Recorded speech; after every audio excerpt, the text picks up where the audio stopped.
मुल्क में बढ़ती हुई महंगाई ने आम इंसान की कमर तोड़ कर रख दी है। हुकूमत को चाहिए कि महंगाई पर कंट्रोल करे। इन ख्यालात का इजहार सियालकोट के मारूफ बिजनेसमैन अदील अकरम की रॉयल न्यूज़ से खुसूसी गुफ्तगू। उन्होंने क्या कहा, देखते हैं मियां मोहम्मद अशरफ सुखेरा की इस रिपोर्ट में। जी, अभी मैं मौजूद हूँ सियालकोट मियां मोहम्मद अशरफ प्रोग्राम आवाम की आवाज़। आए बात करते हैं बहुत बड़े बिजनेसमैन अदील अकरम साहब, जिनका एक्सपोर्ट का भी काम है। उनसे पूछते हैं कितने अरसे से काम कर रहे हैं। अस्सलाम वालेकुम अदील भाई। वालेकुम अस्सलाम जी सर, कैसे हैं? ठीक ठाक हैं आप?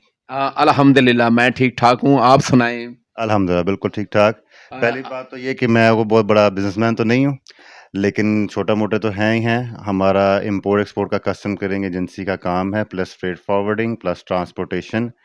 और जिस तरह अभी कल की ही बात है, अच्छे टाइम पे आप आए हैं।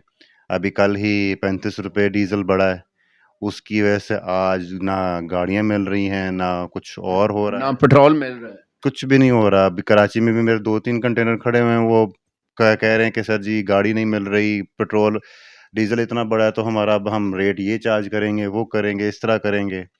अब आदिल भाई, आपके वालिद साहब भी माशाल्लाह बहुत उन्होंने काम किया, बड़ा नाम था। उस बारे में आप क्या कहना चाहेंगे?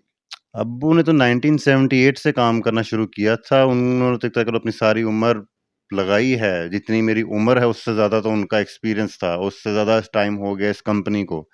मेरी तो पैदाइश भी 1992 की, इस कंपनी को तो 1978 की ये कंपनी चल रही है।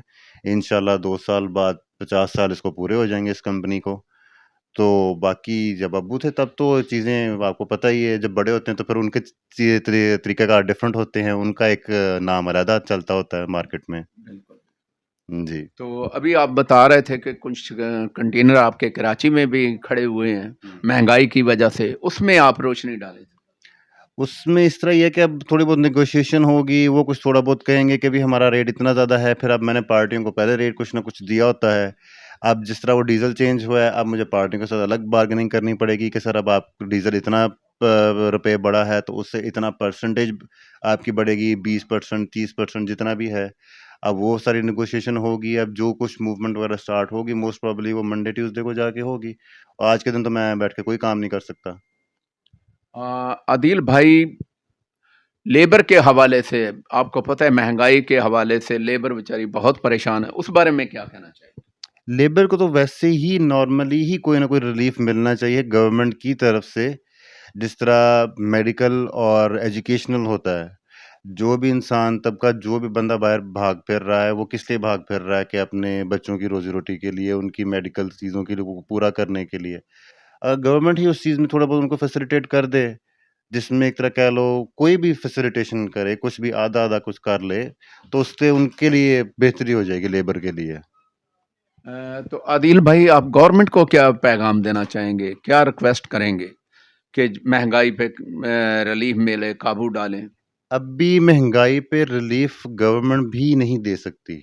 उसकी वजह है कि जितना भी ये अमेरिका, ईरान, इराक जो भी सिस्टम चल रहा है, उसके से ऑल ओवर द वर्ल्ड जो है वो कुछ ना कुछ मसले पड़ रहे हैं।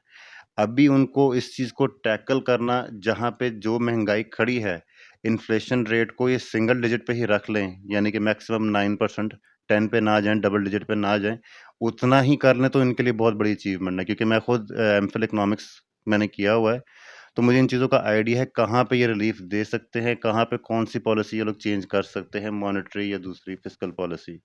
अभी इनके लिए भी, गवर्नमेंट के लिए भी चेंजिंग करना मुश्किल है, लेकिन इसको सस्टेन कर लें महंगाई को, तो वो ही इनके लिए बहुत बड़ी बात है। ये थे रहील भाई, royal TV, Basat Ali, cameraman, Sialkot. बहुत अच्छा बोले हैं।